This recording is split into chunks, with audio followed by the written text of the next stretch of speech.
Hey guys, it's Cece, and today I am here to do a very belated video. So today I am here to do the patron-chosen video that I was supposed to do in December.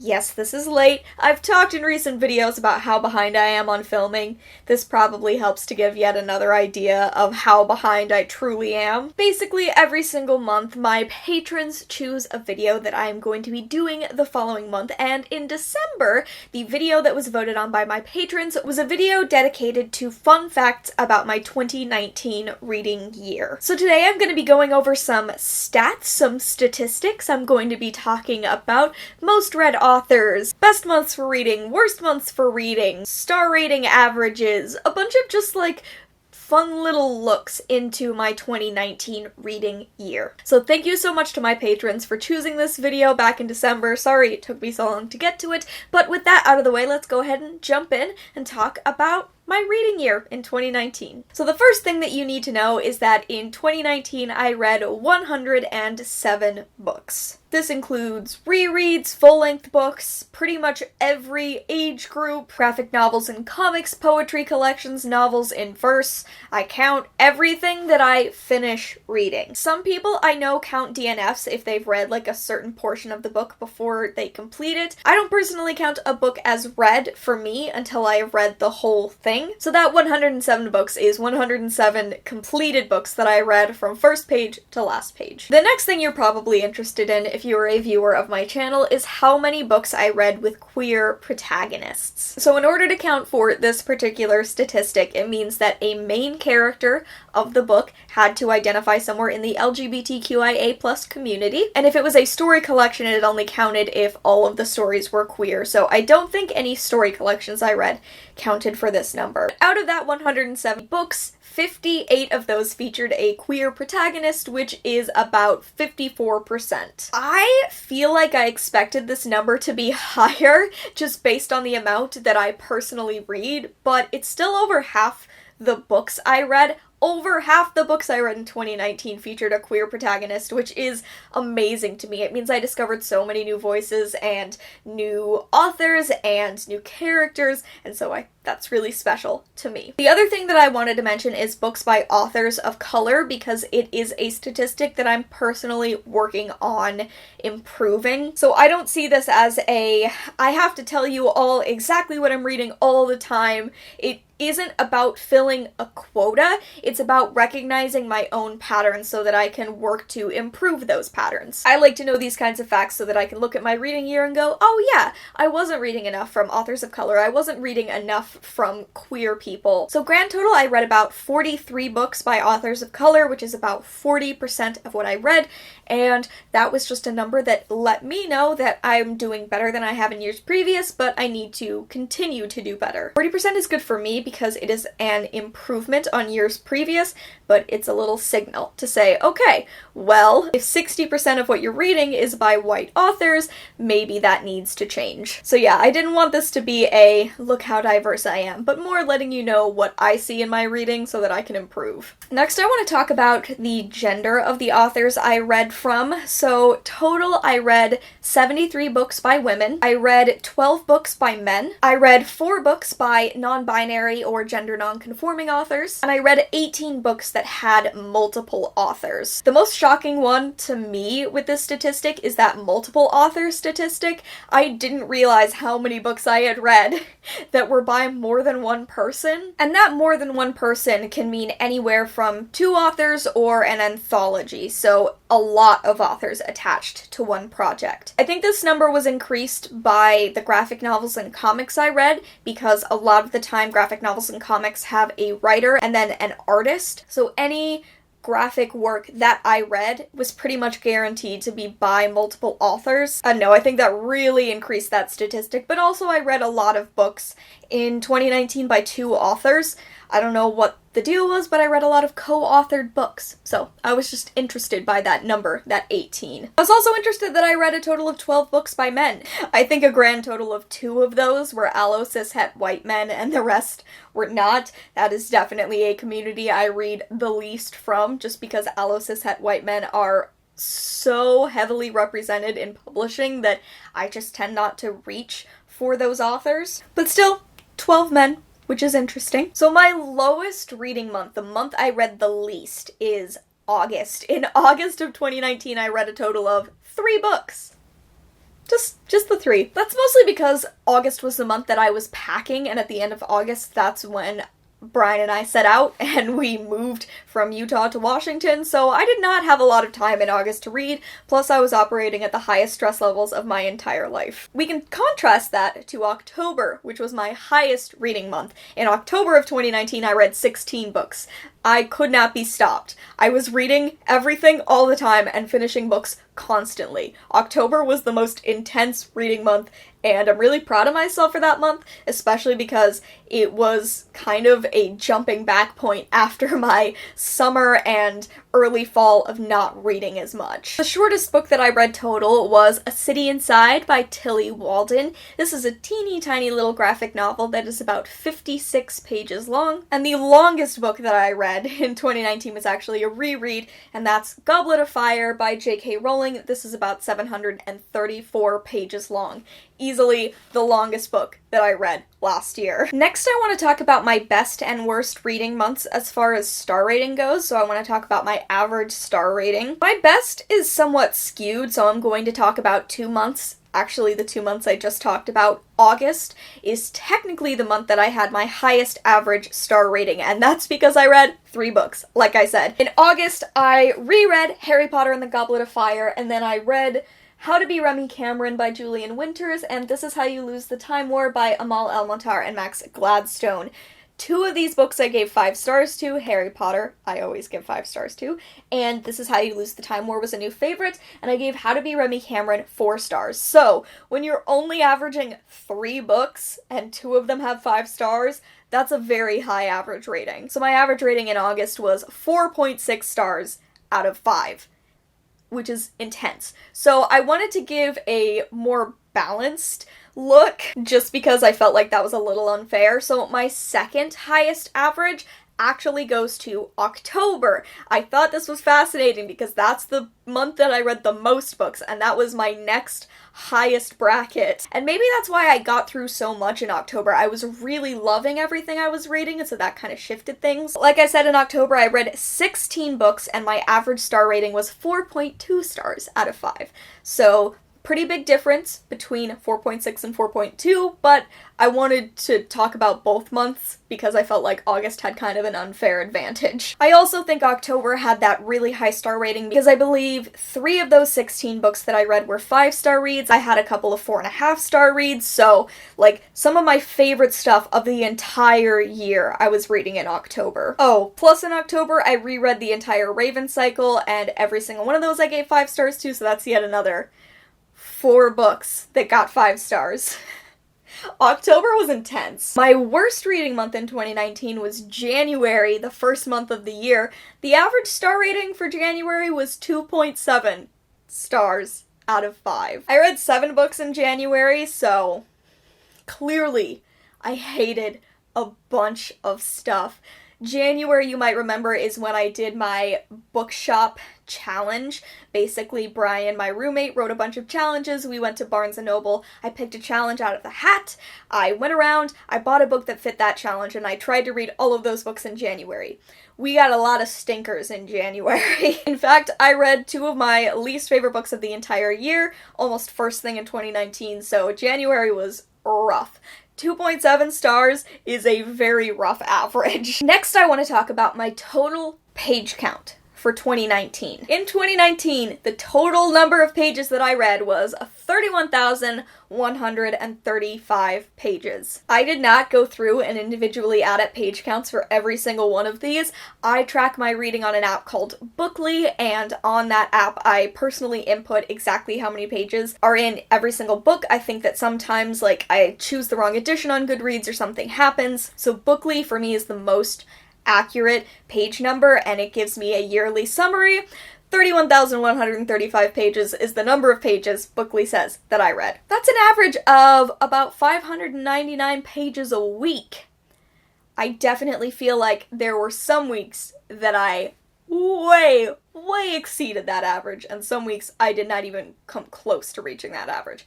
I know that's how averages work. It was just like 600 pages a week. Feels so intense. And I was thinking about my 2019 reading year and identifying which of those weeks I probably got the bulk of that reading done. Another thing that I got from Bookly, because Bookly tracks how long it takes me to read everything, is I'm able to tell you how many hours I spent reading. So I spent about 321 hours reading in 2019. You can do the averages if you want. Basically, it means that I read somewhere in the range of 60 pages an hour. That's with pretty basic stuff. If it's a graphic novel, it's going to go way faster, same with poetry. If it is sci-fi or fantasy, it's going to take me longer. And if it's adult sci-fi or fantasy, it's going to take me even longer. So I spent about 321 hours reading in 2019. And that includes books that I would have DNF'd or books that I didn't finish until 2020. It just is another thing that Bookly gave me as a statistic. Ooh, now I can talk about my average rating for the entire year. So according to Goodreads, Goodreads does a little statistics roundup at the end of your reading year.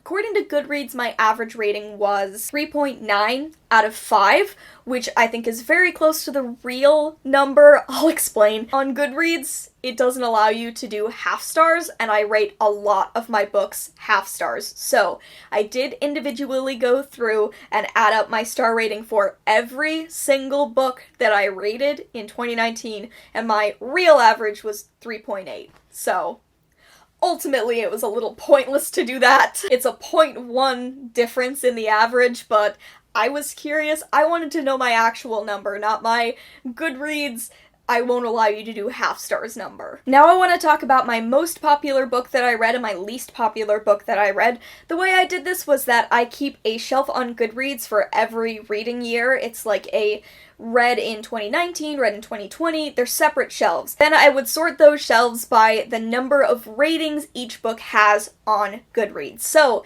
the book that I read in 2019 that had the most number of ratings on the entire Goodreads site is Harry Potter and the Sorcerer's Stone by J.K. Rowling.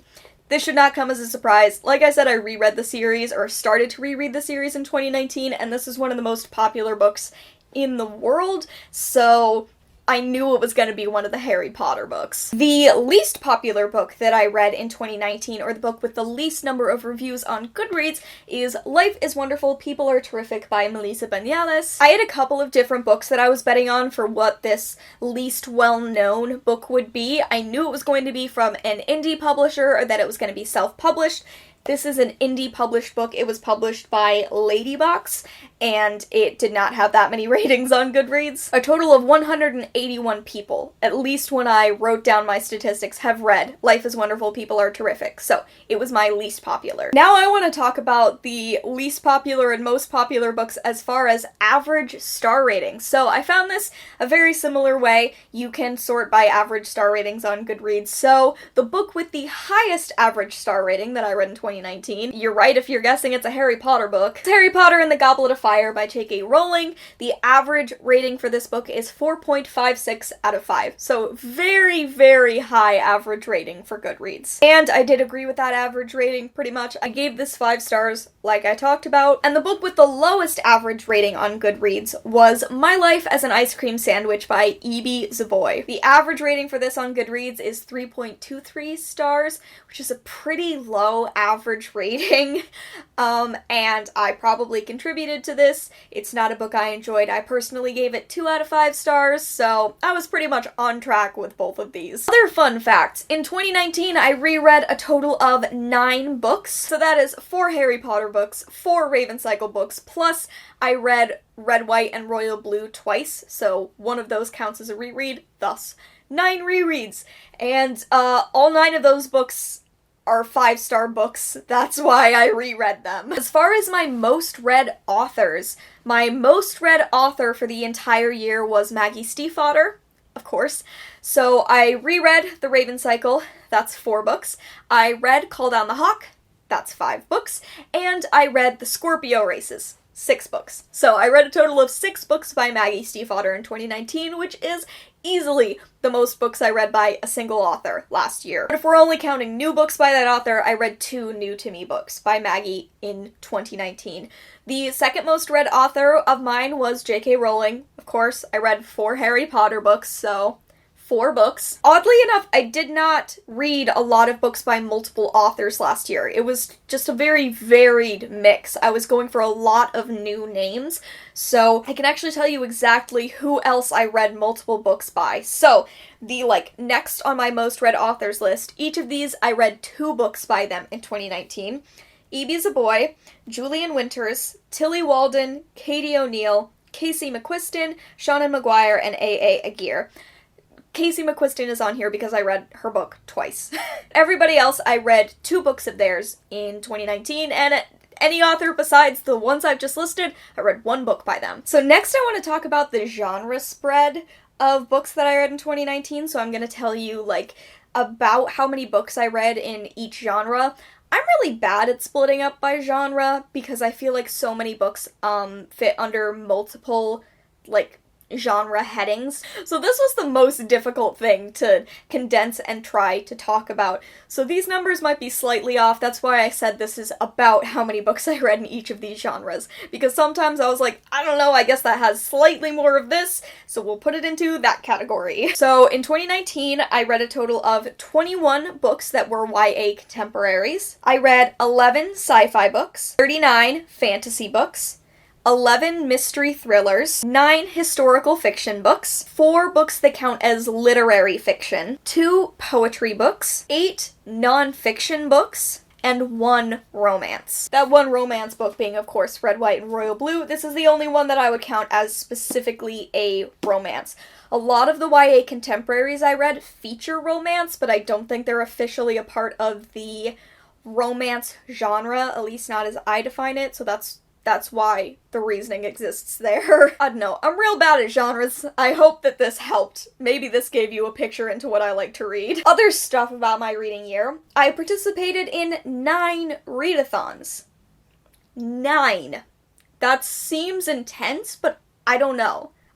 Maybe it's just writing down that number felt intense. The readathons that I participated in were Blackathon, Contemporaryathon, the 25 in 5 readathon, Summerathon, Buzzwordathon, Queer Lit Readathon, Spookathon, Indigathon, and the Reading Rush. So those were split across many months. Sometimes I participated in multiple readathons a month. In June, I did 3 readathons, so that really bumps that number up. February, I know that I participated in 2 readathons, so they're kind of all over the place. I also created a total of 114 videos in 2019.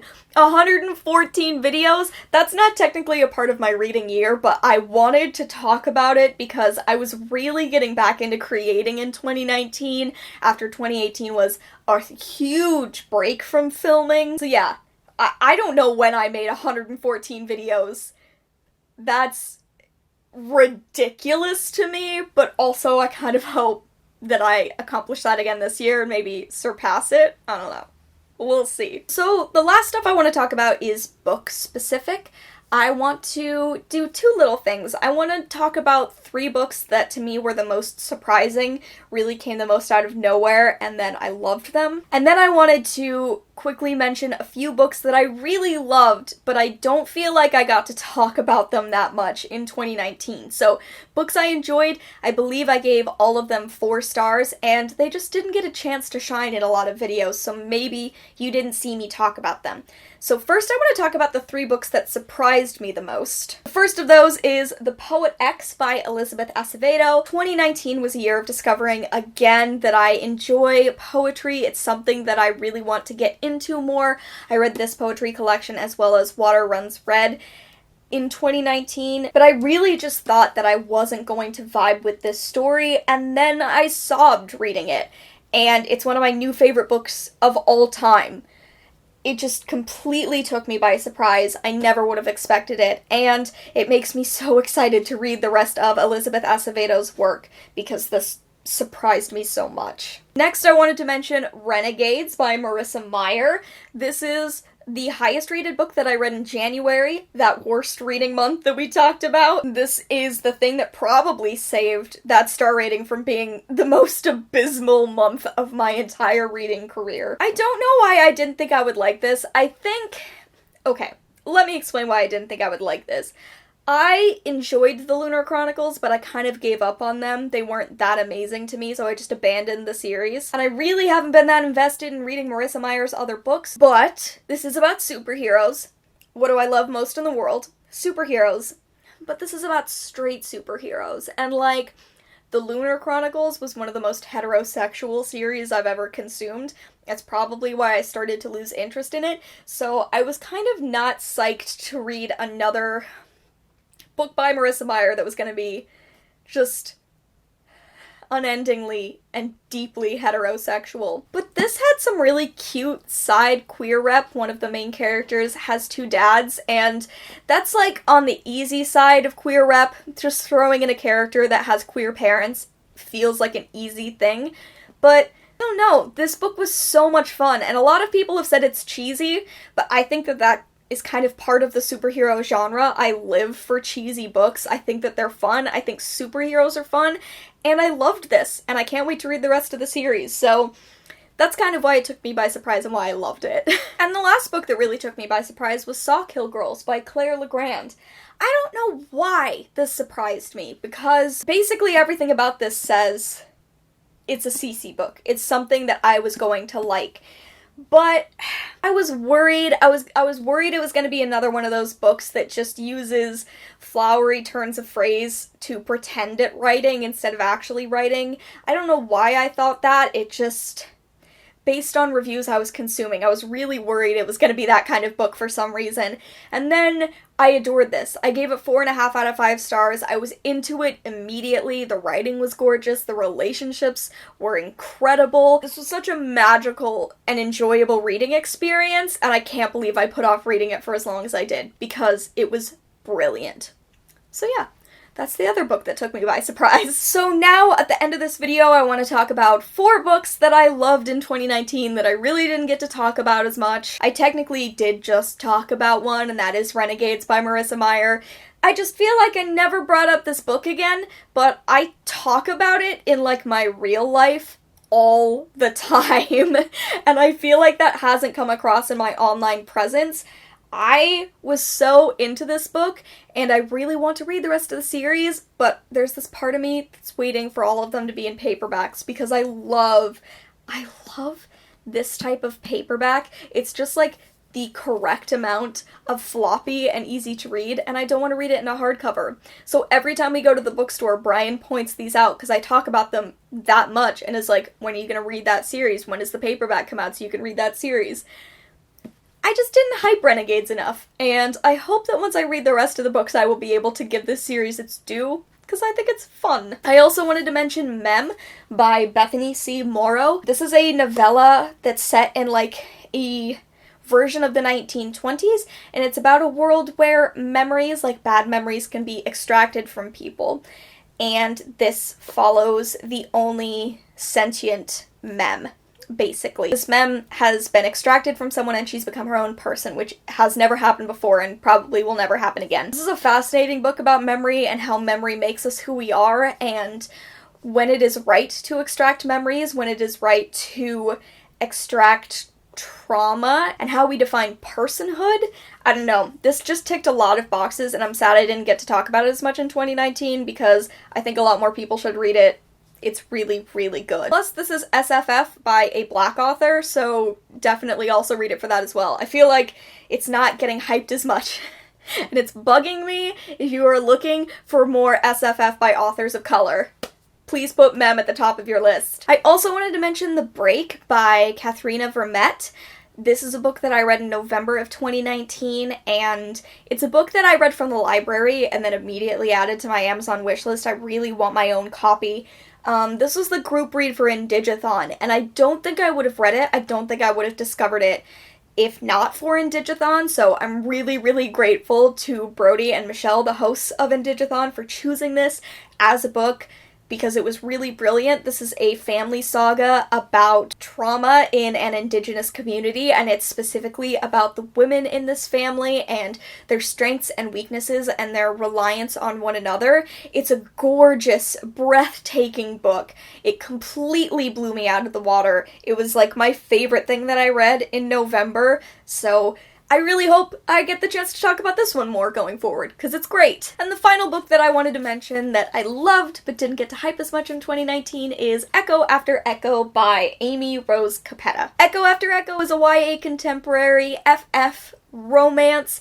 It is set on a New York stage where a mysterious murder has possibly happened, and it's gorgeous. It's just gorgeous. I love the way that Amy Rose Capetta writes. I read The Brilliant Death in 2018, and I started this book way back in 2018, and I had it on ebook, and then I just stopped reading all of my e-copies. So then I got this physical book, and I finished reading it in 2019, and God, it was incredible! This is like a perfect slow burn FF romance. It's so real, but also so lyrical. Like, it appeals to the side of me that loves Nina LaCour and Nina LaCour's writing in contemporary, but it also appeals to the side of me that loves sweeping epic romance with a touch of humor and a lot of care. I just think that it's a lot more down to earth than something like Nina LaCour, while also being written like it is a grand epic fantasy. There's just this way that Amy Rose Capetta has with words that blindsides me every time. So I hope I get to talk about this one more going forward. I think Amy Rose Capetta is on track to be one of my favorite authors ever, and since I've loved this and The Brilliant Death, I'm just going to continue to investigate her entire, backlog of books. So I'm gonna say that that's it for now. Those are some fun facts about my 2019 year of reading. Please let me know what you thought of this video down in the comments below. I would love to know if this is a thing you'd like to see at the end of every year. If you want me to start keeping track of these statistics now so that I can talk about them at the end of 2020 without spending days researching beforehand, I can just look at my little document where I'm keeping track and everything will be easier. If you didn't like this, okay, maybe you could give it a like anyway, because there was a lot of research here and I had fun relaying this information. But if it wasn't your fave, then perhaps I will not make another one in 2020. I just really like seeing these type of videos from other people, so hopefully this was something that interested all of you. Also in the comments down below, let me know a book that you read last year that is an underhyped fave. Tell me about a book that is not getting the hype, but you want it to get the hype, and hopefully I'll find some new books to add to my TBR down in those comments. Other than that, thank you all so much for watching. Thank you to my patrons for choosing this video, and I will see you in another video very soon. Bye!